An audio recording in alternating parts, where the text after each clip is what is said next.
Online TV.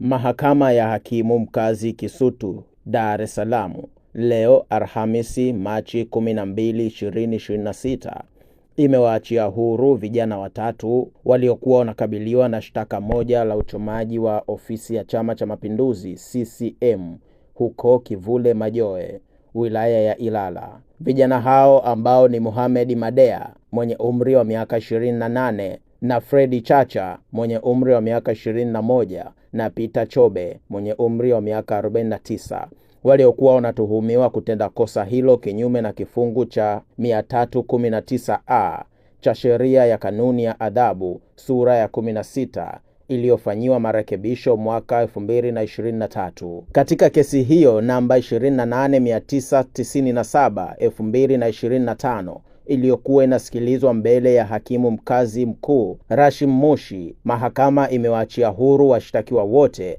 kutokana na kile kilichoelezwa kuwa ushahidi wa jamhuri umeshindwa kuishawishi mahakama kuwatia hatiani vijana hao ambao walidaiwa kutenda kosa hilo Oktoba 30, 2025 na walisomewa shtaka hilo mahakamani hapo kwa mara ya kwanza Januari 22, 2026.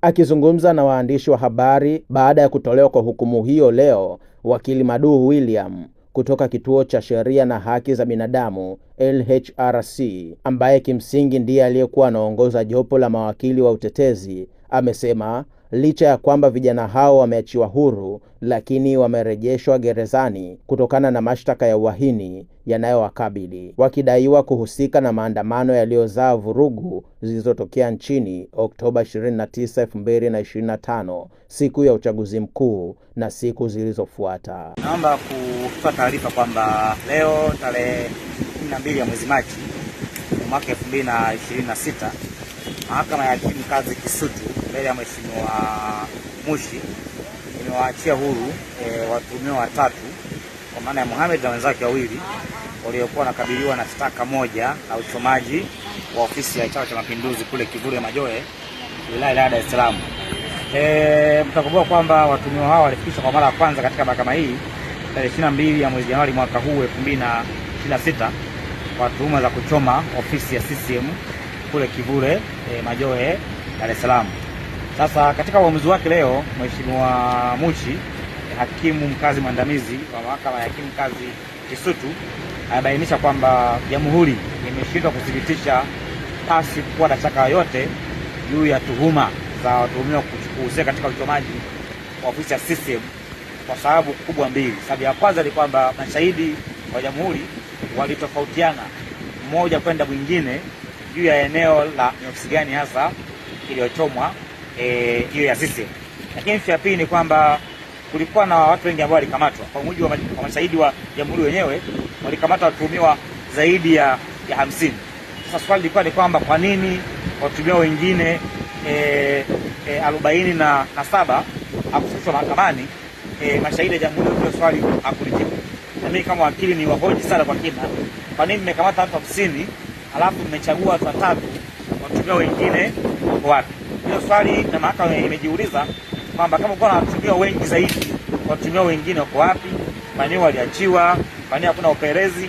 Katika sababu hizo mbili tu, mahakama ikaona kwamba haina haja kwenda kwenye maeneo mengine na ikawaachilia huyo watuhumiwa wote watatu kuanzia leo tarehe 12 Machi mwaka 2023. Sasa kwa kuwa waandishi mnakumbuka kwamba watuhumiwa hawa wana shtaka la uhaini ambalo liko mbele ya hakimu mwingine Mheshimiwa Hassan Makube, na jamhuri bado shtaka hilo halijalifuta, bado watuhumiwa wamerudi mahabusu kusubiria sasa jamhuri iliondoe shtaka hilo. Na kwa msingi huo ni wito wangu mimi sasa leo na ni ushauri wangu sasa kwa DPP kaka yangu Sylvester Makitaru, kama umeshindwa kudhibitisha mashtaka ya uchomaji mali, uchomaji wa ofisi ya CCM, sina imani, sina hakika kama utaweza kudhibitisha shtaka la uhaini. Kwa ni kuombe DPP wafutie hawa vijana shtaka la uhaini haraka iwezekanavyo bila kusita, warudi mitaani, waongee na familia zao katika ujenzi wa familia na taifa kwa ujumla. Kwa majina anaitwa Sheila Mohamed Kapuna, ni mzazi wa Mohamed Steven Madeha. Niko hapa katika mahakama ya Kisutu leo tarehe 12. Tulikuja kusikiliza hukumu ya watoto wetu ambao walikuwa na kesi ya kuchoma moto ambayo ilitokea tarehe 29 kipindi cha uchaguzi. Lakini nashukuru leo wameachiwa huru. Namshukuru sana wakili wetu Maduhu, amewapambania watoto pamoja na ninyi waandishi wa habari. Hadi leo watoto wameonekana hawana hatia, wako huru. Namuomba DPP kama mzazi, namuomba sana DPP hawafutie na shtaka lao la uhaini ili warudi nyumbani waje kupambana na sisi wazazi mtaani. Majina naitwa Marangi Matiko, ambaye ni mzazi wa Fredi Samson. Kwa kweli nasema Mungu asante. Kwanza namshukuru Mwenyezi Mungu kwa kuwa kwamba bila Mungu hata wakija singeweza. Bila nasema Mungu ni mwema na Mungu ni mwaminifu. Sina budi kuwashukuru mawakili wetu wote wa haki za binadamu pamoja na hakili. Mungu amesimama mbele yetu, ametenda jambo. Kwa kweli nasema asante. Mungu aendelee kuwapigania, aendelee kuwanyoshea mikono hata adui anayewazunguka. Mungu anaomba kupigana nao. Kwa kweli namshukuru Mungu, nasema asante Mungu kwa uwezo wake. Apambanie na wale wote waliobakia Mungu, ambao ni watoto wa wazazi wenzetu wanaolia kama sisi.